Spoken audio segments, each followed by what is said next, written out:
Hey everyone, this is Ashley with CT Rena Digitals. I'm going to do a tutorial to show you how to use my Valentine neon sign overlays in Photoshop. I have images open that I'm going to use, and I have my overlays open that I want to use to show you different ways how to use them. They will all come in purple. I did that on purpose. The color purple and the brightness of that color is going to allow you to change the color more easily in Photoshop.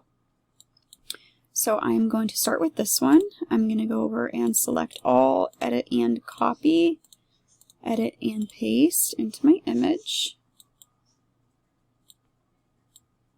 I want this to seem like it's a sign that I just bought off the internet.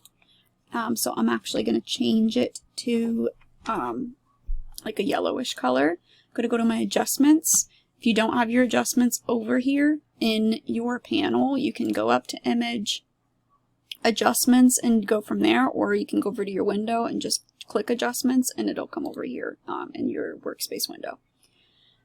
So I'm going to go to my adjustments, I'm going to do a hue saturation layer, and I'm going to click this button right here, and that's going to create a clipping mask, so it only applies to my overlay and not my background. Then I'm going to drag to, I think, this color first. I'm just going to lower the saturation on that just a little bit. Okay, and then I'm going to merge those layers. I'm going to create a layer mask. And I'm going to zoom in because I want it obviously to appear as if it's behind her. So I'm going to grab a brush at a soft brush, black at 100% opacity, and I'm going to brush it off of her. Okay, zoom back out. Now obviously the sign is behind them, so I want to add blur to this because they're standing in front of it, so they are in focus. The sign would not be. Add blur, depending on how far you seemingly want them to be at, or look as if they're standing away from the backdrop, depends on how much blur you add. You obviously don't want to add so much that you can't read it. But I want it to seem as if they're standing pretty far away from the wall. As you can see, there's light coming from this way too, and there's no shadow behind her, which means that she isn't right up against that wall. So we definitely want to I would want to add blur to this sign. Now sometimes when you decrease the saturation, you lose some of the brightness. So I'm just going to add an exposure layer above this. I'm going to click to create that clipping mask again, and I'm going to up that exposure to give that sign nice bright color. I'm going to delete that real quick because I also want to show you, I want to see how brightness works on this. Create that clipping mask again, up the brightness. You can use that too. You can play around with opacity if you want, but I typically leave it at 100% opacity. Actually, I'm going to do some exposure too, make it a little bit even brighter. And I lost some of that color. Sometimes you got to go back and forth. Hue saturation again, and oops, sorry. Delete that. Merge these first. Then add another hue saturation. There we go. To get back to that cooler, or that warmer color.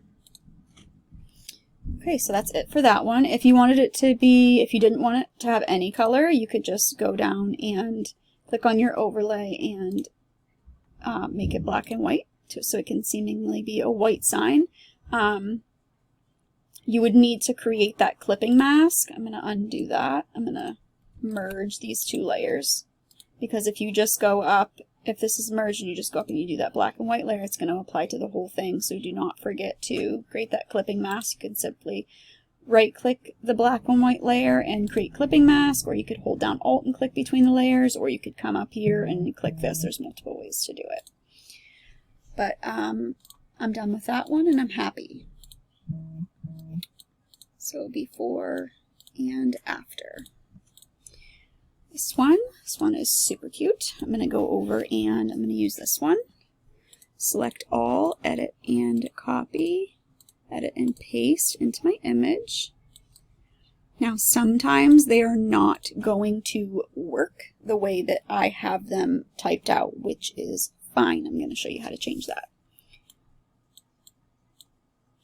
So I'm going to go over to my overlay, I'm going to grab my lasso tool, and I want to move the one up, so I'm going to select that. Be careful to go kind of in the middle because you're going to have to change, you're going to have to brush in and off that light a little bit. Edit and copy. Edit and paste. And then I'm going to drag this one over here for a second. I'm going to go down to the first layer and I'm going to create a layer mask. I'm going to grab a soft black brush at 100% opacity. I'm going to zoom in and I'm going to get rid of this down here.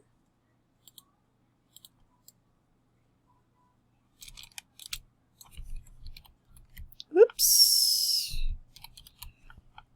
Okay, and then I'm gonna make this a little bit bigger, and I'm gonna even do a little bit more. There we go, just to feather that a little bit. And then I'm gonna grab this one, move it to where I want it. I could even leave it over here, which I think I might do. Create a layer mask on that, because as you can see, there's a little bit. This is going to freeze on me. Okay, I'm going to pause this and come back. Okay, sorry guys, it froze on me. Photoshop froze. So I'm going to come up to this one, create that layer mask, and zoom in, because you can see that that part of the Y copied over here. So I'm going to again grab that black brush at 100% opacity, and I'm just going to brush off that. You don't want to use a hard brush because you want the color on there to still be the light as if it's coming off of the sign. You don't want it to be a clean cut there. Okay, so I'm going to go ahead and merge those layers together so they become one. I'm going to go up to my adjustments, hue saturation, create that clipping mask by clicking there, and I don't know what color I want to do for this one yet. Try to match their, that's super cute. I like red though too, but I think I'm going to do this to match her hair and his shirt. So cute. Okay. Now again, they are standing away from the wall, but it looks like they're a little bit closer to the wall than my last one because you can see the shadow right there by his elbow. So I'm going to add some blur, but I'm not going to add too much. It's helpful if you zoom in a little bit to see how sharp like your subject is compared to the sign. I'm going to merge my hue saturation and my overlay real quick. I'm going to go up to filter, blur, Gaussian blur, and I don't want to add a ton. Maybe even just like 2, and it's still blurrier than his hat. So zoom out, and that looks good. I want to add a little bit more exposure, create that clipping mask, make that seem really bright. And now this one, I didn't do it in this one because it's on a black wall and it's not as noticeable because they're standing pretty far away from the backdrop, so it's so blurred. But since they're not very far away on this one, I'm going to add a drop shadow. So I'm going to merge these 2 layers together. I'm going to go down to my my styles down here. I'm going to do drop shadow. The light is coming from the left, so I'm going to make sure the light's coming from the left. Multiply bending mode. I'm going to change my color to a tone of the wall. Click down here. A dark tone of the wall, sorry. My distance, I want to be off just a little bit. Bring down my size because I kind of want a harsh shadow for the sign because I want it to look realistic.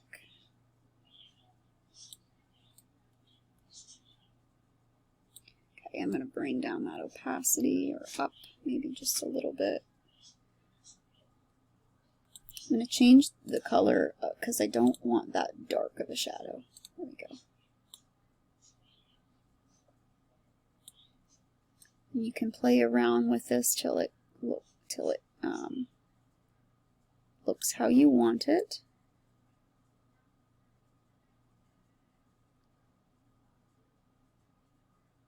Okay. That one's super cute. Even add even a little bit more exposure to it. See how it looks.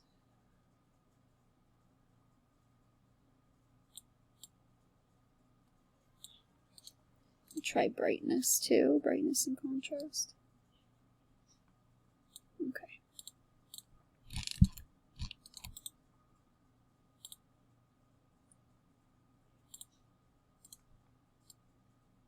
Here we go. Alright, that one's super cute. And again, you can lower the opacity on the overlay if you want, but I don't really recommend that because it just doesn't look like a light at that point. You could add more blur.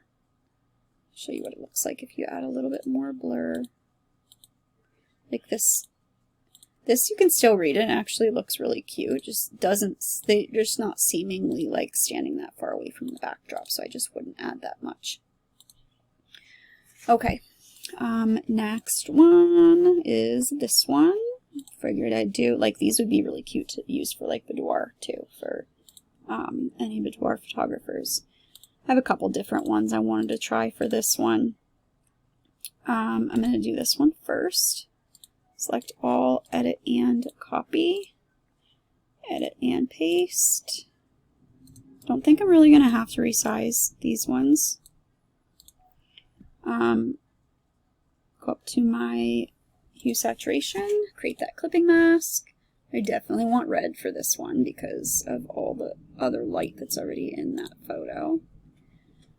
I'm again going to add exposure. Don't forget to create your clipping masks.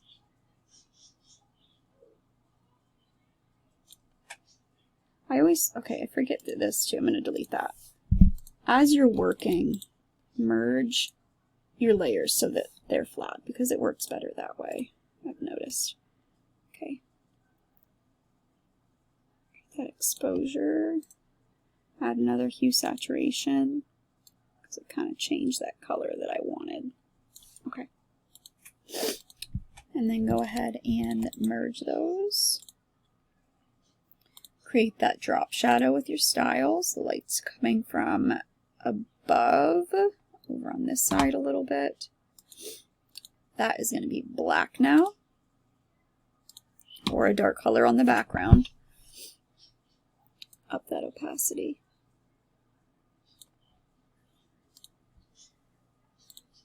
And I would add just a tiny bit of blur because she's right up against the wall. You could even just grab, I cancel that because you could even just grab your blur tool too and just add a tiny bit to that. And just zoom in to make sure that, compared to your subject, how sharp it is. Okay, I'm going to delete that overlay. I just want to see how these ones look. That's literally the only reason I'm doing both of them. Select all, copy, and paste into your image. Resize. I'm going to add the drop shadow first, since it's already pretty much set up from the last one. Grab that hue saturation and create that clipping mask, and drag it to red. I don't think I'm changing the exposure in this one. I'm just going to add a thin blur to it. Merge. Create a brightness and contrast, and you can add contrast to them too. That helps make it pop. Just showing different ways. You could even do, like, since the sign's right here, you can get fancy, create a layer above your subject, and grab your brush and hold down Alt and select that red color.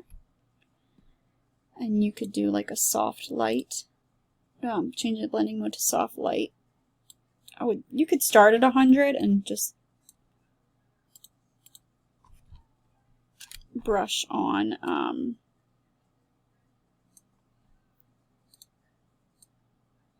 some color. change the blending mode to screen. You could play around with that too. See which one looks the best. That actually looks the best on overlay. Lower that opacity.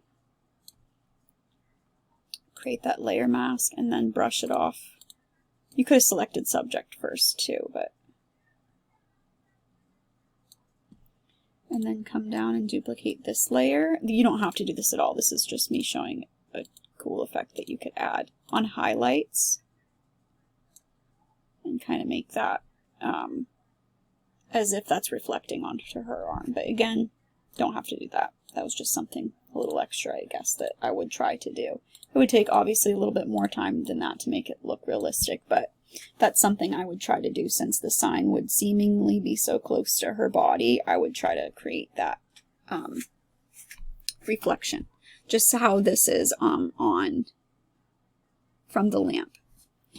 But that's it. I showed how to, let's see, change the color, add blur, add the drop shadow to make it look realistic, change it to white, how to take it apart pretty much. If it doesn't fit the right way into your photo, you can easily just copy and paste. They're transparent files, so it's easy to do that with these. I do have single words in there too. I think I have so in there. I have punctuations in the collection, so you can kind of just piece together ones that I didn't come up with that were already in the set. As a reminder, though, you cannot use any part of my overlays to create your own for sale. You would just be piecing them together to create them for a different overlay for the image you're using for your client. But yeah, they're super fun. I think they'll be really cute for Valentine's Day or boudoir or couples or even weddings, like wedding photographer or wedding couples have like the signs that they get for their weddings like that and stuff. There's a whole bunch I have in there. Yeah. But that's it. If you have any questions, you can message me on Etsy. If you're a studio photographer, I would love for you to join my group on Facebook. It is linked in the description.